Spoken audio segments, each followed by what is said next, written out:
Hello, everyone. Welcome to our next episode of the Brave Entrepreneur podcast. I'm your host, Jena Rodriguez. I am super excited to have our special guest, Regina, here today. And I just want to remind you of what I do in the world as a brand, business, and Brave strategist. I'm absolutely committed to helping entrepreneurs unleash their fullest potential and give them the right brand clarity, give them the right profit enhancement strategies and marketing strategies to have that money-making brand. So that's what I'm all about. And this show is all about what I believe it takes to play the absolute biggest game you can play in entrepreneurship, and that is the brave. And so we have another brave master with us, and that is Regina Huber. How are you? I am doing amazing today, Jena. I'm so delighted to be here. I'm so excited. And you're in New York, right? New York City? Yeah. Yes, and it's hot here today. Finally, the summer has gotten here. You can come to Houston. I don't know what we are. We're having a rainy day today, but okay. I'm here in Houston, and it is pretty warm. Yeah, we guess so.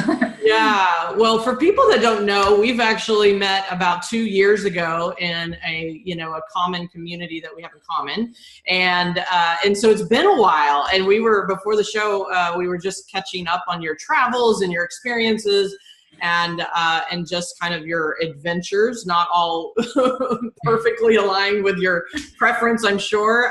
You can share about that if you wish, but it's just exciting to see how far you've come and what you're up to and all of the ways that you help people. So if you would, just kind of introduce yourself to people and let them know what you're up to. Yeah, sure. So I'm a transformational leadership coach. I mostly work with women, both entrepreneurs and corporate women. And I also am a transformational diversity and inclusion consultant because I have a huge passion for inclusive diversity, which comes with my multicultural background. And I am an international speaker and the author of Speaker, Stand Out and Shine, which is on Amazon. That is awesome. Yes, you are, and I love this conversation about transformation. That's right near and dear to my heart. And I believe that, I'm certainly on that journey as well. And so tell us a little bit more about your journey. Like how did you get to this place in your life where you get to help people with that conversation?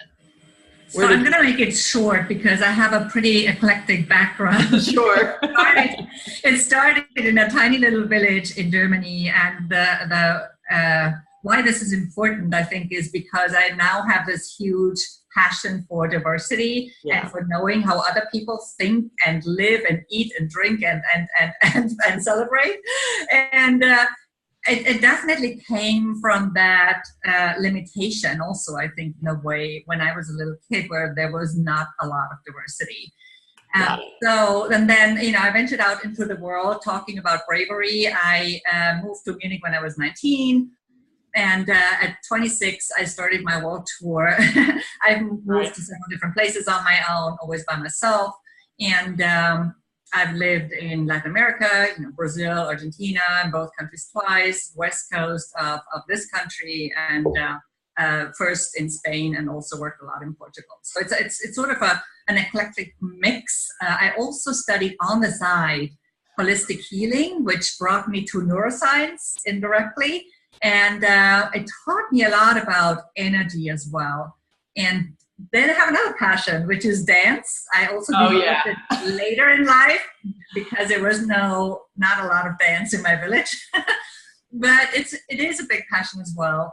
And all of these different elements flow into my system that is the powerful leadership transformation, where we talk a lot or focus a lot on mindset, a self-empowering mindset, finding your distinctive uniqueness, as I call it, or your authentic brilliance, and also your body conscious presence. Got it. I love that. Yes, that was something you and I had in common. I love dance too. Yes, exactly. I got to get back to that. I'm, and I love Latin dance, so that's my favorite. But and it's freeing, and it's just part of being really in tune with yourself and and your environment and things like that. And I think it's just really amazing how, you know, you've come from such, you know, like you said, a village in Germany, and being able to take on the world, right, and really explore for yourself first. And I always say this with people is that I think we have to stand and be brave for ourselves many times initially, right, especially in our young years. And so that we can stand for people later in life, right? And we can expand their awareness and their, you know, what they're up to. And it's just like watching how you've, you know, explored your life, and you and me both, I traveled a lot and I moved around a lot when I was in my 20s, and kind of, you know, some didn't work, but, you know, I got the experience, right, of being in different places. I've moved all over the country pretty much. And so what would you say is, number one, when did you become an entrepreneur, right? Because I know you have such a diverse background. When was the entrepreneur start date? The first time I became an entrepreneur was in 2001. So before this business, I had two different businesses, one in Argentina, one in Brazil. So one was more successful than the other. And the first business I had was actually a bed and breakfast. I gave up my very successful corporate career and I moved to Buenos Aires. I remember at the time talking about bravery. I mean, it was compulsory bravery because I didn't really use that, but I had to basically carry all my money to buy this house for the bed and breakfast in my socks through the entire city. To go to the bank and put it on the table, because that's how we did real estate deals back then. And wow. I think it's pretty much how it's still done, and it has to be in dollars. So there's this whole transaction involved, and it was very adventurous. And I did this a couple of times. And so that was my first business, very successful. I was number one on TripAdvisor for most of the time it was open, but then I got a little tired of it, and also of the corruption that's involved in doing business and, you know, in this arena. And I never really gave in to corruption, which was quite an effort, to say the least, in both countries, both Argentina and Brazil. And at the time, I just also really got a little tired of always being at home, because I'm somebody who wants to be outside. Right. And I wanted to dance tango. I was also translating some books on tango, and it was all really exciting. But, you know, I just really wanted to, I was ready to move on, although I didn't have that in my plans when I moved there. But, so I moved to Brazil, and then I opened another brick and mortar business, which was a combination of a dance school. I discovered my big passion for samba de gafieira, which is really amazing. And I partnered up with somebody, and I also, a part of the business was going to be wellness and healing and all that. And then I had a not so good experience with a fraudulent business partner, which is also a big part of my story and why I do what I do now, really, because it actually threw me back a lot in my confidence, but it gave me at the same time a highly valuable lesson. And I pulled myself out of that situation with all these different methods that I had studied. Yeah. So, yeah. You know, and I think that's what is the underlying message. You know, I mean, you and me both. It's like we both had the storefront, and it was too restricting. I didn't think so when I bought it. I was like, oh, this is gonna be fun. And then when I got there, I'm like, I really want location freedom and travel, right? So, you know, it didn't actually align with where I was headed, but it worked because it taught me so much, right? It was my part of my story. It is part of the fail fast story. I failed at it. You know, it didn't turn out so, you know, positively. And so for you to share this, you know, experience with a partnership, I've had a partnership go south as well. And, you know, and yet every single time the brave, I think, is not inside the necessarily always at the beginning. It's how you respond when it ends, right? Things when the door shifts, or the, you know, it's, you know, the wall shows up, or you have to go over the wall, right? And you've got to close it, or the partner, you know, it ends, or whatever those circumstances are. I think the brave is inside of how you respond and how fast you respond. And like you said, your confidence wavered and things like that. And so what was your experience and you know, is I guess the message you'd like to share with our listeners about, you know, that journey of going through things and really understanding the lesson inside of it. So just kind of speak to that. I have to admit it was not an immediate. I did dwell a little bit in the victim mode. Yeah. You know, I think people can relate to that. but there is a moment, sorry, when you have to make that decision to move out of that victim mode, however hard it might seem, and to move into your powerful creator mode. And of course, all these different holistic modalities helped me do that. And I also had help from my friends who had studied similar methodologies and tools. And, you know, while I wasn't quite there yet, I made a decision to move. I moved to New York and I cleaned up the mess. It took a while to clean up the mess because Brazil is very bureaucratic. But I did it. And while I was doing it, I was building something new here. And I had to go out network while I still wasn't feeling that confident and all of that, and start speaking even about my business, a business that even wasn't quite clear in my head yet, right? I was still in that clarity finding process. So I needed some tools that helped me do that. And these are the tools that I eventually pulled together in my book, Speak Up, Stand Out, and Shine. Yeah, you know, this is good. This was the what you just said about not always being clear, but doing it anyway, right? Mm-hmm. Building your business, getting out and being seen, getting out and speaking, getting visible. That is, if any business owner is listening, that is one of the bravest things that I think I do. And I, for whatever reason, I did it without really knowing it. However, it's what I absolutely like. It's a necessity, I believe, and I'd love your thoughts on people, business owners, entrepreneurs. You won't always have it all figured out, yet you learn you get clear by being in action and being in motion. And so for you to clean up your mess and to get out of victim mode, which I think is a huge message also, you guys got to get out of victim mode all the time, right? And being able to take action regardless of, you know, I'm not 100% prepared and I'm not 100% clear and you know, and get clear as you move through the process versus trying to figure it all out before you take a step or take an action. And so is that something that you still do? I mean, is that something you personally recommend, or how do you approach it? Absolutely. I mean, at the time I had nothing figured out, I have to say, because you know, I just had moved back after 8 years in Latin America with totally different businesses, totally different environment. I did not have a clue of what it was about to be an entrepreneur in this country at that time. I had not done a lot with social media even yet. So I had to learn everything from scratch. So I signed up for a few coaching programs where I learned all of it. But at the same time, I was going out and networking. And, you know, I have to practice your pitch to know whether it works, for example. Right?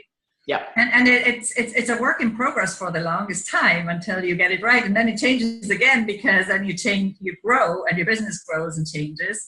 So it changes really all the time. But while you're not practicing and testing all these different messages that you're sending out to the world, you don't know whether they work. I love that. I second that. I'm like, if anybody walks away with anything here, it's like, just go be in action. It's a lab. It's an experiment anyway, right? And so testing the message and being present and visible is bigger than anything than being quiet and, you know, and like playing smaller about it. So I think that was the brilliant thing that you did. What year did you move to New York? I don't remember if you told us. It was about 6 years ago. Yeah. Okay. Got it. Yeah. So, cause I've known you a couple years now. So it was, you know, and we met in a coaching, you know, program community. And, so yeah. I mean, the first 2 years I was actually really constantly traveling back and forth still. Mm-hmm. So everything was slow because it was required by, you know, I think many people who have had businesses here, I know it's a lot of work and it's all of that, but it's hard for people to imagine the amount of paperwork and bureaucracy that's involved in some of these countries. It's just like totally different, and it requires a lot of, you know, it took me a long time it took me longer to close the business than to open it, frankly. Really? Yes. I would have never thought. Yeah. But what we were talking about earlier, it also is true for speaking. I just started doing my own events, and they might not have been the most brilliant ones, but people were entertained, and I got to practice. Yes. And it was really important for my speaking practice and for confidence building at the same time. Just stand up in front of a room, or even pick up the phone and invite people. Yeah, right. And all these things. For those of us who are not supernaturals, which I think would be... I don't know who is. This is just really a great learning process, and it's very necessary, yes. Yeah, really good. So thank you for that, because I think it's a message people need to hear. And that's what my intention of this show is, to be real about what it really takes. Clearly you have gone up and down in levels of success, and things have worked and things haven't worked. And then there's things, repercussions or, consequences of those choices. Yet the fact that you get yourself out of victim, right? You choose out of victim, I think is a huge, message, because I find that that's where people go when obviously they're in pain, or they're struggling, or they're, right. It's a protective mechanism, right? Is to blame outward. But I think the recovery, if you want to call it recovery, right? Being able to recover faster from a circumstance or from a fail forward or whatever, is to get out of that position as fast as you can, right? And really just forgive yourself and forgive others and move forward in a positive way. And I think you are an example of that. So I think it's really powerful to hear. And so in these 6 years, what's that kind of now you're in New York and you've been there a while now, and you're doing what you do and building this business. What has been the next bravest thing you've had to figure out inside of the business itself? Well, I have changed directions a couple of times. Currently, I work mostly with women, although not only, but I also work with companies directly. And I also ventured abroad a couple of times again, not a couple of times, actually more often. In the last 12 months, I've been exploring some other opportunities and options in Africa, for example. And I just recently also taught a workshop in a completely different cultural environment, which was Qatar. It was a women's leadership workshop. So, I think there are always next steps, and we constantly reinvent ourselves. It doesn't mean that my business as I'm presenting it today is not valid tomorrow, but it does grow. And I have, for example, also found that I work really well with women quite high up in the leadership ranks. If we're talking about corporate, for example, because they oftentimes know what they want and they have very clear expectations. So it's just really easy to work with them in my case. I also work with entrepreneurs, of course, and as long as they know what they want, they are my best audience as well. Yeah, that's good. But that's really the audience that I'm looking at, that I can best serve with my transformational work and the business presence work. And these women already know a lot about themselves, but oftentimes they want to dig a little bit deeper, or they want to get to their next level or to their next phase in their life, and that's just something that we oftentimes need a little extra support with. Yeah, we need help, right? And and I think that's one of the keys to success, is to have those mentorships and to have the coach, or whatever you want to call it, right? Is to have people to lean on in order to elevate you, and and kind of help you with your blind spots and what you can't see about why you're not getting to where you want to go. So I commend you on that process as well. I think it's so needed, right, in this world. I don't think we can do things alone. So yeah, not at all. So another question I always like to explore the distinctions that everybody has about what brave really means to you. So what would you say that is? Yeah, so I talk in my work a lot about courage, and it's very similar to brave. And the two words are, sorry. No problem. What's going on with my voice? We're talking too much. Probably, yeah. Probably just because everything's closed, the windows are closed, and so to avoid noise here. But yeah, so bravery, yes, bravery and courage, they are very much related, and they come a lot from our heart. As you probably know, courage is a word that comes from cœur in French, which means heart, or from cuore in Italian, or Latin, or whichever language you want to use for that root. And it really comes from thinking with our heart rather than being so much in our other parts of our brain. And the reason why I'm saying other parts of our brain, because it's actually many people sustain, and I do too, that the heart is a part of our brain. Just like the gut is a part of our brain. And it's also about the gut, right? Courage, bravery. It's about the gut, the heart. So, so we really must be present in those chakras, in those power centers of our bodies and our energy, in order to be able to make that step, to move to a different location, maybe when we think that's the right thing to do, but we are anxious about it, or whatever that step is, or onto a stage, or onto a video like today, whatever it is. And then we sometimes need some tools to help us, help ourselves. And then the more we practice this bravery, the easier it becomes over time. Absolutely. Right. Yeah, I always say brave daily, right? And why do I say that? It's because the muscle gets built, right? And the practice is, it feels way easier than it did 10 years ago to be brave and do things that are uncomfortable. And I love that you speak to the instinct, the gut, the heart, and the connectivity to our brain. And like everything is connected. And, and yet we have to discern what is really just fear and made up, and our reptilian brain is trying to protect us from something that's not even real, or is it our heart and gut and instinct to take that action, right, and do what we really want to do. And it's great. I've never heard that distinction before. So I love it. Yeah. So, I think the fear is always going to come back, because we step into new challenges every single day, as you just said. Yeah. Fear is always going to be there, but what do we do with it? That's the question. So do we take the step anyway, despite the fear? How can we move through that fear? Yeah, exactly. I love that.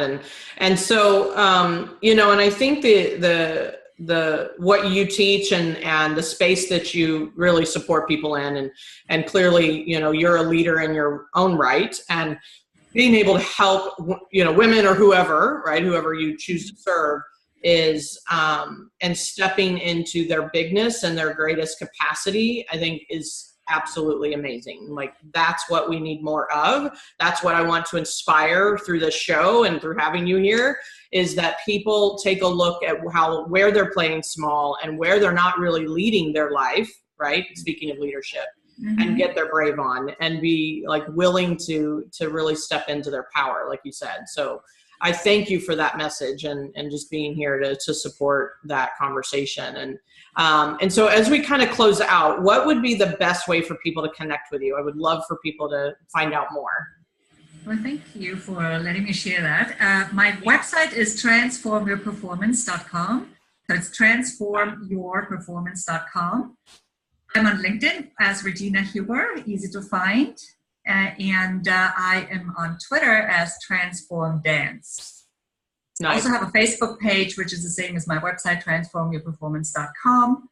I mostly connect with people through my website and on LinkedIn most of the time. And I have my book, of course, on Amazon, Speak Up, Stand Out, and Shine.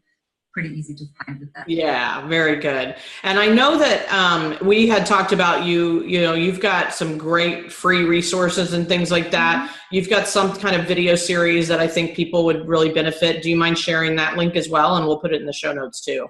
Yeah, sure. So you can get a series of 4 videos about my system, Powerful Leadership Transformation, at transformyourperformance.com/PLT videos. So that's PLT, like Powerful Leadership Transformation, PLT videos.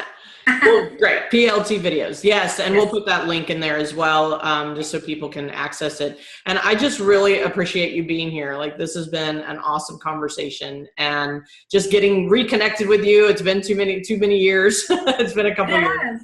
And I see you online, of course, which is great. And so it's awesome to be here in your presence. And I have one final question. I love to leave people with this, this moment. And that is if this was your very last talk, this was your very last interview, and this was it, what would be that final message you want people to have in the world? Well, I want to close it out with a quote by Oscar Wilde. Okay. Be yourself, because everyone else is already taken. Love it. And it actually gives you bravery and courage when you truly live this. Yeah. When you really let that soak in, right? Yes. Be yourself because everybody else is taken. Yes. Then we let go of judgment and comparison, and right? Like, it's yes. Awesome. I love it. I love that quote. Yeah. Plus, you can then let other people be themselves too. That's also another part, a really important part of it, which plays into the entire diversity discussion that we have on a daily basis, and that is so necessary. It's really important to find out who we are and to acknowledge that distinctive uniqueness, as I call it, or that authentic, your specific greatness, your genius, so that you can see it in others as well. Yeah, I love it. Love it. Well, thank you so much from my heart to yours. I so appreciate you being here. This has been awesome. Thank you. You're welcome. You're welcome. And for everyone, please visit her site, her social media. She's all online as she spoke. And we'll put some of the links in the show notes as well for you. But please, if you find any value in this and you've heard something that really sparked some inspiration, or something you're going to approach the world differently about, we would love to know. We would love to know how you're receiving this message and this conversation. So give us a comment, below, or reach out to us, email us something. So Regina and I both know you're listening and that you're taking something away. And we always welcome at the Brave Entrepreneur podcast. If you have any reviews for the show, I would love that too. And so until next time, I just remind you that brave daily, as well as let's go get our brave on. So I love you all, and we'll see you on the next show. Thank you.